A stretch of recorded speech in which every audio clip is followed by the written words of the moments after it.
Shalom, Bapak Ibu dan jemaat yang dikasihi Tuhan Yesus Kristus. Selamat berefleksi pada hari ini Jumat 6 Mei 2022 bersama saya Penatua Esti Ningsih. Adapun yang menjadi bahan refleksi kita hari ini diambil dari bahan renungan sahabat dengan tema teruslah bertahan. Dengan dasar pembacaan firman-Nya dari Wahyu 6 ayat yang pertama sampai Wahyu 7 ayat yang keempat. Bapak Ibu, saudara-saudari, apa yang kita harapkan ketika kita ingin mengikuti perlombaan? Pasti kita ingin menjadi juara. Pasti kita ingin mendapatkan hadiah. Kita ingin menang. Lalu mendapat sambutan yang meriah dari orang-orang di sekitar yang menonton kita. Nah, dalam pembacaan buku sahabat yang kita baca pada hari ini, ada kisah tentang seorang pelari maraton yang berasal dari Tanzania yang bernama John Stephen Akhwari. Ia mengikuti lomba maraton pada Olimpiade di Meksiko pada tahun 1968. Dia adalah orang yang terakhir yang mencapai garis finish. Kenapa? Karena pada saat berlari dia mendapatkan cedera. Kalau itu terjadi pada kita, tentunya kita akan langsung berhenti, nggak mau melanjutkan lagi perlombaan itu. Langsung nyerah, berhenti. Apalagi garis finishnya masih jauh. Sakit pula kaki kita. Namun Akhwari tetap semangat melanjutkan walaupun dia sendiri dalam kondisi cedera dan larinya pun tidak baik. Jadi larinya pun tertatih-tatih dan sampai pada garis finish menjadi orang yang terakhir.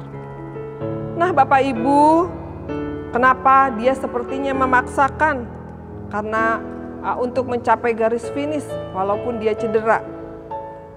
Dia punya prinsip bahwa ketika negaranya mengutus dia untuk mengikuti lomba di Meksiko, bukan hanya untuk mengawali, tetapi juga untuk mengakhiri.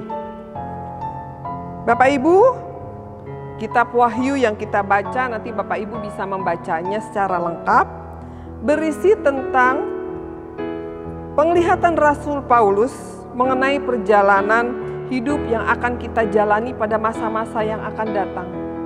Akan begitu banyak menemui tantangan dan hambatan. Namun walaupun banyak masalah, banyak penderitaan yang harus kita lewati, tapi bila kita mampu bertahan serta meyakini dan dengan sepenuh jiwa percaya bahwa Tuhan akan menyertai kita, pasti kita akan mampu melewatinya. Dan pada akhirnya kita akan menerima yang namanya suatu kenikmatan, keselamatan dari anak domba Allah, yaitu Yesus Kristus. Bapak Ibu, pelajaran berharga apa yang dapat kita dapat dari refleksi kita pada pagi hari ini?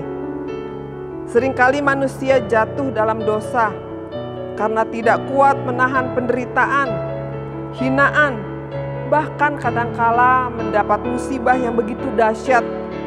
Atau apakah justru karena hati dan pikiran kita yang sudah dikotori dengan hal-hal yang lain sehingga membuat kita lemah dan rapuh.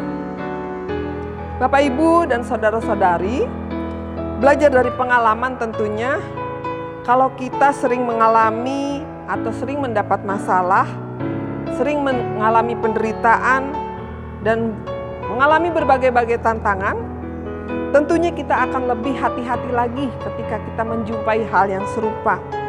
Kita akan lebih waspada agar tidak terulang lagi terhadap kita. Agar kita tidak mengalami lagi yang namanya jatuh dalam keterpurukan. Sebaliknya, jika seorang digoda oleh berbagai-bagai pujian, sanjungan, yang gila hormat dan lain sebagainya, biasanya ini tanpa kita sadari sering membuat kita jatuh, sering kita merasa sering terlena karena sering mendapat pujian-pujian. Kejatuhan inilah yang dinantikan oleh penguasa dunia dalam Wahyu 6 pada ayat yang ke-17 yang dikatakan, sebab sudah tiba di hari besar murka mereka, dan siapakah yang dapat bertahan? Bapak, Ibu, saudara-saudari, Yohanes dalam kitab Wahyu menuliskan untuk para pembacanya, agar di setiap waktu kita dapat segera menyadari, sehingga kita mampu dapat bertahan dalam iman percaya kita kepada Tuhan Yesus Kristus. Kedepannya, kehidupan kita mungkin akan mengalami makin banyak berbagai masalah yang kita hadapi. Bersama Yesus, percayalah, kita pasti dapat menjalaninya. Karena ada kekuatan besar dari Tuhan Allah yang akan selalu menyemangati kita, menyertai kita dalam berbagai-bagai keadaan.